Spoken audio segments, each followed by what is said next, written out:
One forgotten decision at the end of World War II stayed buried for decades because the man who made it never wrote it down. An entire family believed they were about to lose the last thing they had left, yet the greatest danger waiting outside their front door was not hunger, not fear, and not even the war itself. It was a single order that almost everyone considered perfectly reasonable. One American soldier heard that order, looked toward a quiet farmhouse standing alone among shattered streets, and hesitated for just a few seconds. Those few seconds changed lives no history book would ever record. The strange part is that nobody around him understood why he stopped walking. Even the family watching from behind cracked curtains believed the silence meant the worst was finally coming.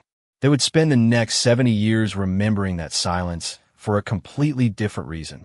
By the spring of 1945, much of central Germany had become a landscape where every surviving building looked as though it had simply refused to fall. Roofs sagged under months of neglect. Broken windows reflected pale morning light.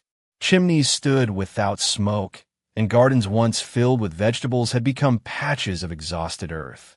At the edge of one small village stood a modest stone farmhouse that seemed almost invisible beside the destruction surrounding it. Its walls were scarred but still standing. Its front gate leaned crookedly, held together by weathered wire.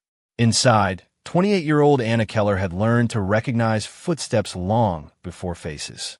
Every sound carried meaning now. The creak of wagon wheels meant another family leaving. Boots on loose gravel meant soldiers. Silence often meant something worse. Her father, Carl Keller, once known throughout the village for repairing clocks with patient hands, now sat quietly beside the kitchen window, conserving every bit of strength he had left. At 13 years old, Lucas no longer asked when life would become normal again. Children stopped asking questions when every answer disappointed them. That morning no one spoke while distant engines rolled closer across the uneven road. Anna carefully folded a faded family photograph and slipped it into her apron pocket. It had become a habit, almost a ritual, as though carrying the picture close to her heart might somehow keep everyone inside it alive. Outside, dust drifted across the empty lane as an American convoy entered the village without celebration, without shouting, without triumph. The vehicles slowed one by one until they reached the abandoned square. Doors opened. Boots touched the ground. Among the soldiers stepping into the cool morning air was Staff Sergeant Daniel Harper from Ohio, carrying far more than the weight of his uniform.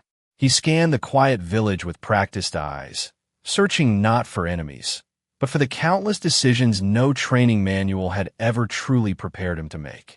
Daniel had walked through dozens of villages since crossing into Germany, yet something about this one refused to fit the familiar pattern. The streets were quiet, but not abandoned. Curtains shifted for only a second before becoming still again. Someone had swept part of the church steps that morning.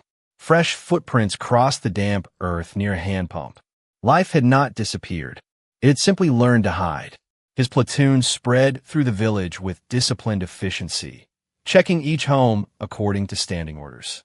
Every building had to be searched, every family documented, every remaining supply recorded.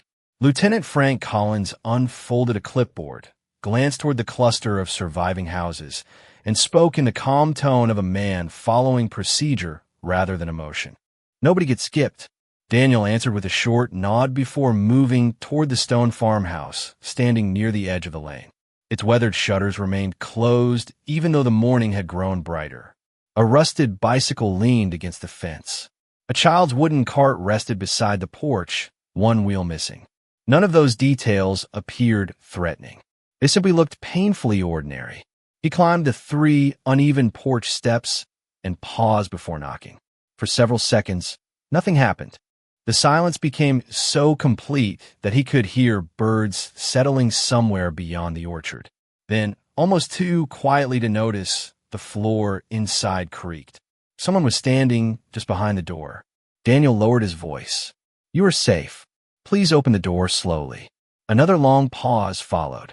Finally, the latch clicked. The heavy wooden door opened only a few inches before stopping. Anna stood there without saying a word, her hands still gripping the edge of the door as though letting go might cause the entire house to disappear. Her eyes moved from the American flag stitched onto his shoulder to the dust covering his boots. She searched his face with the careful attention of someone trying to recognize danger before it spoke. Daniel removed his helmet, not because regulations required it, but because helmets often made strangers seem larger than they truly were. "Is anyone else inside?" he asked gently. Anna hesitated before stepping aside. "My father," she answered in careful English. "My younger brother." Daniel entered slowly, making no sudden movement. The room smelled faintly of cold ashes and dried potatoes.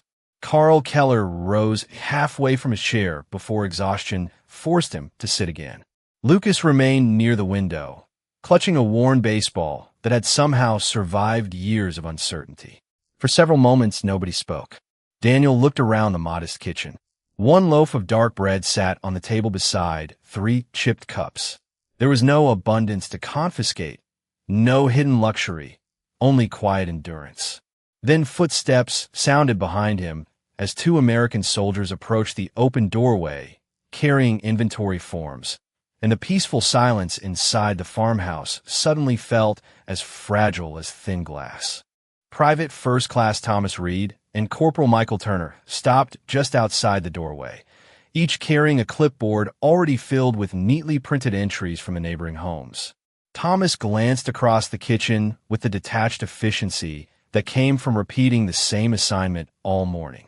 His eyes settled on the loaf of bread, the small sack resting beneath the table, and the narrow shelf where a few glass jars stood almost empty.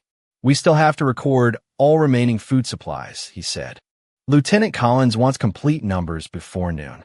Michael stepped farther inside and lifted the small sack with one hand. It weighed almost nothing.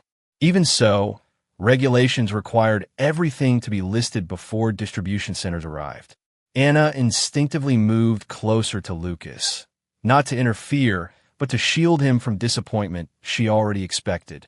Carl lowered his eyes toward the worn wooden floor. There was no anger left in his face, only quiet resignation. Daniel remained silent for a moment, studying the room instead of the paperwork. He noticed scratches on the kitchen table where years of family meals had left their mark. He noticed a patched winter coat hanging beside the door, although spring had already arrived. Most of all, he noticed that every object inside the house had been repaired instead of replaced. People only did that when replacing something was no longer possible. Thomas opened the sack carefully. Inside were a few potatoes no larger than baseballs, wrapped in cloth to protect them from moisture. Michael counted 2 onions and a handful of dried beans resting inside a cracked ceramic bowl. "That is everything?" he asked. Anna answered honestly, "Yes." There was no hesitation in her voice because there was nothing left to hide. Daniel walked toward the narrow pantry and opened the door himself. Empty shelves greeted him. A single glass bottle held barely an inch of cooking oil. Nothing else remained except folded paper sacks, saved for another day. He closed the pantry quietly. Outside, another squad passed along the road, their conversations drifting through the open window before fading again. The village continued moving one careful step at a time. Thomas looked back at Daniel. "What do we write down?" he asked. It was a simple question, yet it lingered in the room longer than expected. Daniel looked once more at Carl, whose hands still rested on the arms of his chair with the patience of a man who had spent months accepting whatever came next. Lucas unconsciously rolled the worn baseball between his palms. Anna stood perfectly still, waiting without pleading, without bargaining, without asking for mercy. She simply waited for strangers to decide how much tomorrow her family deserved. Daniel lowered his eyes to the clipboard in Thomas's hands, then looked back toward the nearly empty table. In that quiet kitchen, surrounded by almost nothing at all, he understood that following every instruction exactly as written could still leave the wrong thing done.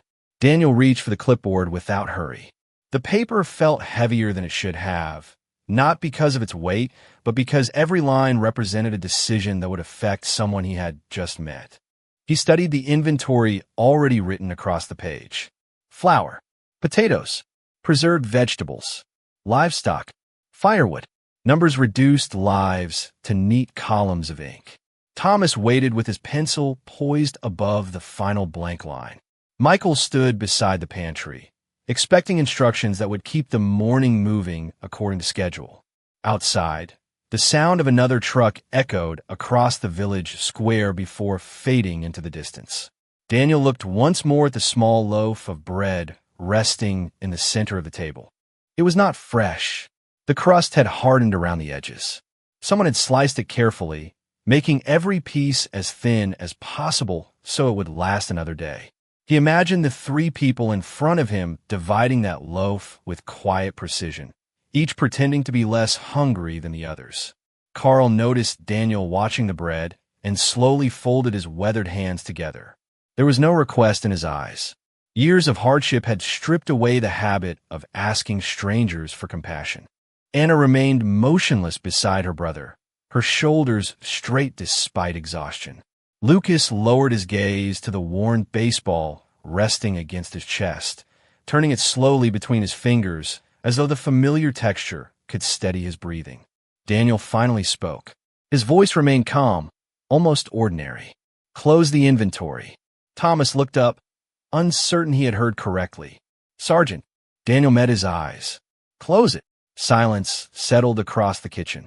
Michael glanced toward the nearly empty pantry before looking back at Daniel.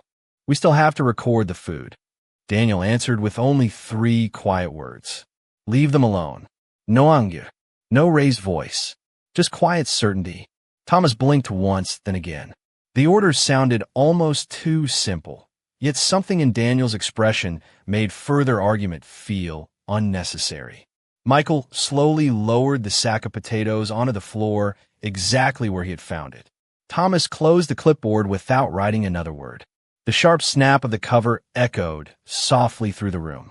Anna looked from one soldier to the other, trying to understand what had just happened.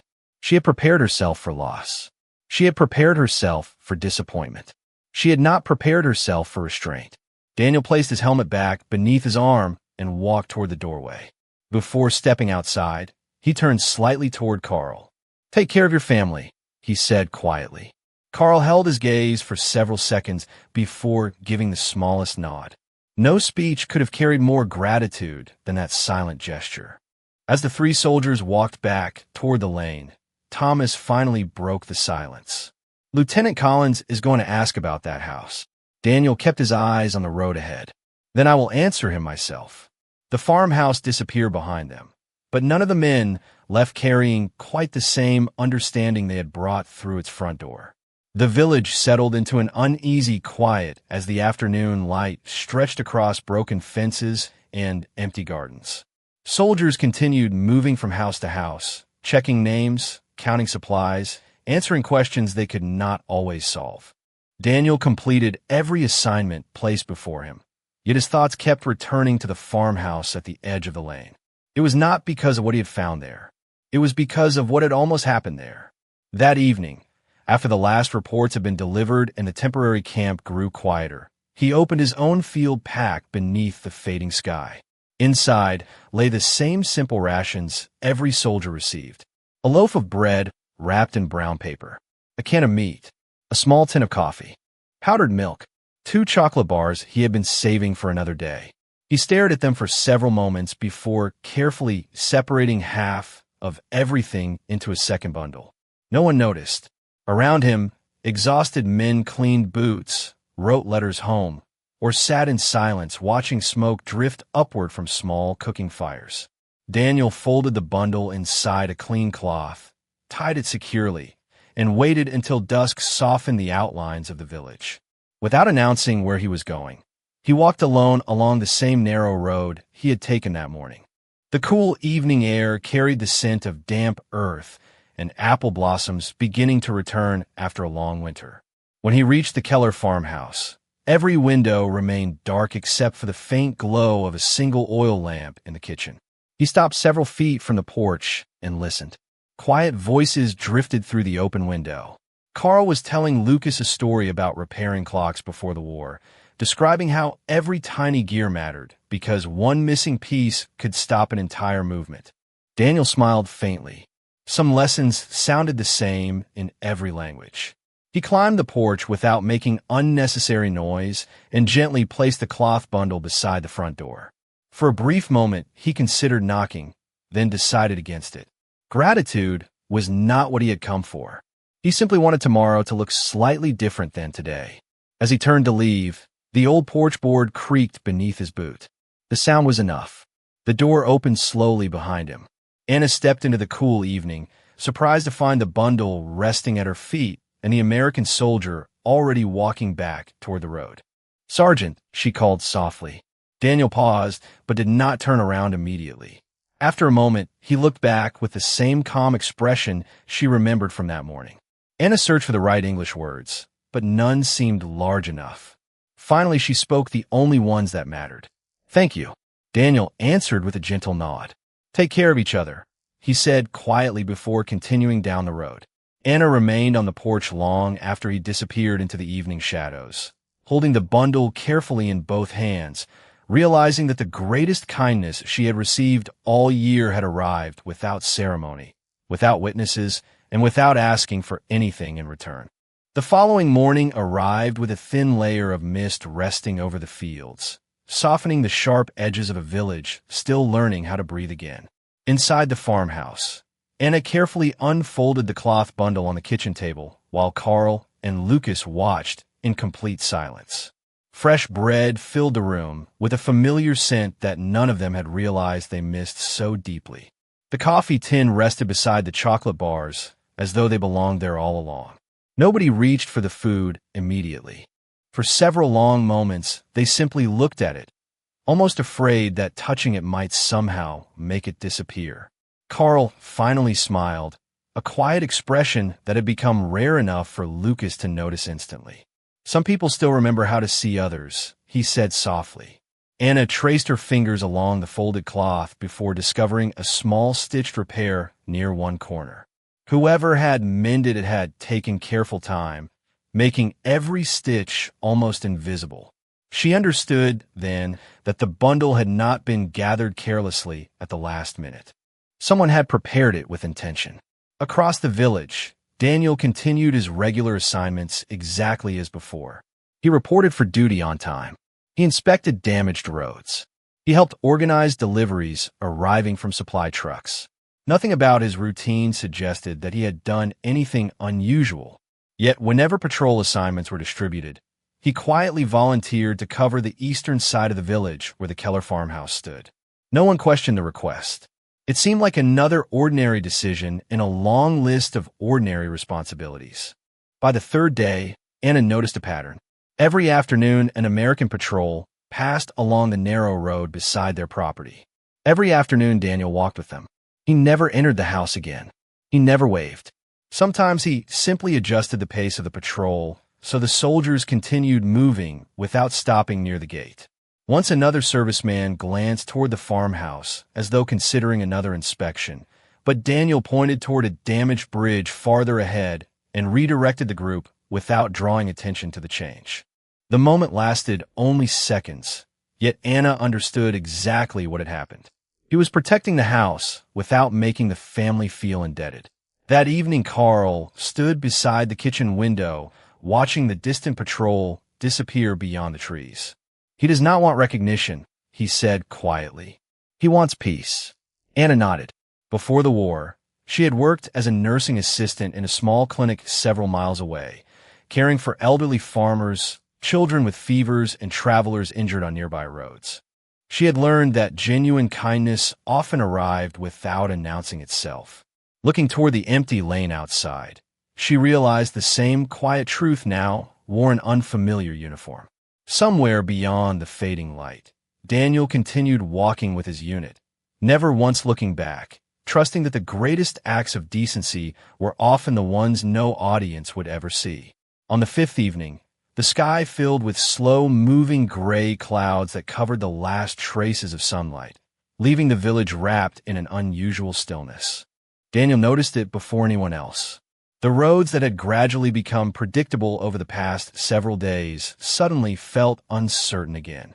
A farmer leading an old wagon hurried home without finishing his usual conversation near the well. Two children who had begun playing outside disappeared into their houses before dusk. Even the birds seemed quieter than normal. Experience had taught him that people often sense change long before soldiers did.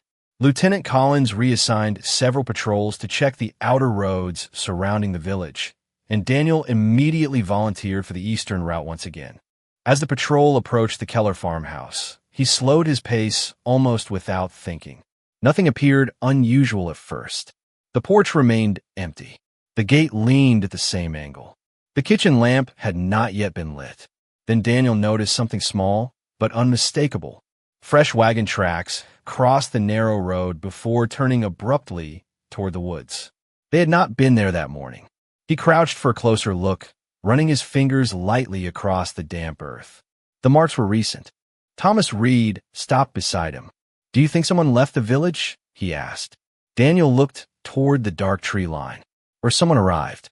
The words hung quietly between them. Rather than alarming the villagers, Daniel chose the cautious path. He instructed the patrol to continue along the road while he briefly checked the nearby fields. It sounded like a routine decision, and no one questioned it. A few minutes later, he reached the farmhouse and knocked softly on the back door instead of the front. Anna opened it almost immediately, surprise crossing her face before concern replaced it. Daniel spoke calmly. "Nothing has happened. I only need you to be careful tonight. Keep the lamps low after dark. Stay inside if possible." She studied his expression. It was steady, but more watchful than she had ever seen before. "Is there danger?" she asked quietly. Daniel answered with complete honesty. "I do not know. I only know something feels different." Carl joined them near the doorway, listening without interruption. He had lived through enough difficult years to recognize caution when he heard it. He nodded once. "We will stay together." Daniel gave a grateful smile before stepping back into the evening air. As he returned toward the road, he looked once more at the farmhouse, standing peacefully beneath the gathering clouds. Nothing appeared out of place, yet he found himself glancing over his shoulder more than once during the patrol. Sometimes the greatest responsibility was not responding after trouble appeared. Sometimes it was recognizing the quiet signs early enough that ordinary people never had to discover how close it had come. Several days passed, and the uneasiness Daniel had sensed slowly gave way to something far more familiar. Farmers returned to repairing fences instead of watching the roads. Smoke rose from chimneys in the early mornings. Children could once again be heard laughing somewhere beyond the village square. The Eastern Patrol became quieter with each passing day, and Lieutenant Collins finally announced that their company would be reassigned before the end of the week. The news spread quickly through the unit. Some soldiers welcomed the chance to move closer to home with every new assignment. Others simply packed their equipment without saying much at all. Daniel listened quietly as orders were read aloud, then folded the paper and slipped it into his pocket. That afternoon, he walked the eastern road one final time. The Keller farmhouse stood exactly as it had on the first morning, yet somehow it no longer looked like a place waiting for judgment. The broken gate had been straightened. A small vegetable patch had been turned over, ready for planting. The kitchen window stood open, allowing fresh spring air to drift through the house. Life had begun returning in small, patient steps. Anna noticed the familiar patrol approaching and stepped onto the porch before Daniel reached the gate. This time, neither of them seemed surprised to see the other. There was no fear left in her expression, only quiet understanding. Daniel stopped a respectful distance away. "We are leaving tomorrow morning," he said. Anna remained silent for a moment, letting the words settle. She had expected this day to come, yet hearing it aloud made the road beyond the farmhouse suddenly feel much longer. Carl joined her outside, followed by Lucas, who still carried the worn baseball tucked beneath one arm. The four of them stood together beneath the soft afternoon light without rushing to fill the silence. Finally, Anna spoke. "You protected strangers." Daniel looked toward the fields stretching beyond the village before answering. "No," he said gently. "I protected people." The simple words remained in the quiet air long after he finished speaking. Carl removed his cap and held it respectfully against his chest. "My family will remember that," he said. Daniel smiled with quiet humility. Then remember something more important. When peace gives you the chance to help someone else, do not wait for permission. Lucas looked down at the baseball in his hands before stepping forward. Without saying a word, he carefully placed it into Daniel's hands. The leather was faded, its stitching worn smooth by years of use. But to Lucas, it was the finest thing he still owned. Daniel hesitated, then gently closed the boy's fingers around it again. "Keep it," he said with a warm smile. "One day you will throw it with your own children." No one spoke after that.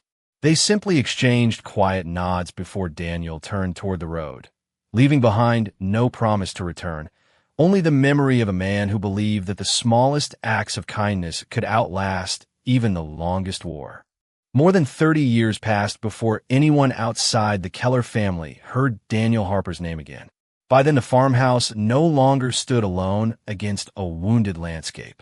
New trees lined the road where military trucks had once traveled. The broken fence had long been replaced. Children's bicycles rested beside the porch where silence had once waited behind a closed door. The village had grown older, but it had also grown gentler. Anna, now a grandmother with silver beginning to soften her hair, still rose early each morning to open the same kitchen window. She often said that fresh air deserved to be welcomed before the rest of the day arrived. Her grandchildren believed it was simply a family tradition. They did not know it had begun during a spring when every peaceful morning had felt like an unexpected gift. Carl had lived long enough to watch the fields become green again before quietly passing away in his own home, surrounded by the family he had feared he might lose.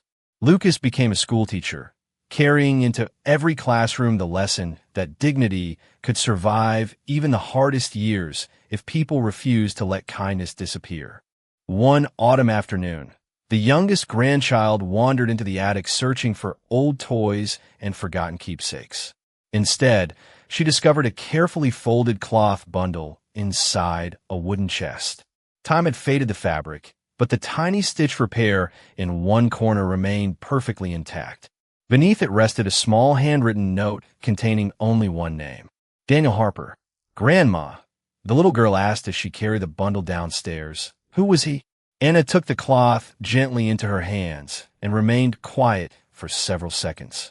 Her eyes lingered on the careful stitches before she smiled with the same calm expression Daniel had worn so many years before. He was a man who reminded us that people should never be judged only by the uniform they wear or the language they speak, she said softly. When we believed we had been forgotten, he chose to see us. The child listened without interrupting, sensing that some stories deserve patience. Anna unfolded the cloth one final time and placed it back into the chest with the same care she had shown it decades earlier. It had never been valuable because of what it contained. It mattered because of what it represented. One quiet decision, one ordinary evening, one person choosing compassion when no audience was watching. Somewhere across the ocean, Daniel's life had continued without monuments or newspaper headlines. Perhaps he never knew that a family spoke his name with gratitude every year. Perhaps he believed he had simply done his job. Yet the smallest choices often travel farther than the people who make them. Long after wars end and generations change, they continue moving quietly from one heart to another. History often remembers victories, treaties, and famous names, but families remember something different. They remember the person who paused, looked beyond fear, and quietly raised the standard of what it meant to be human.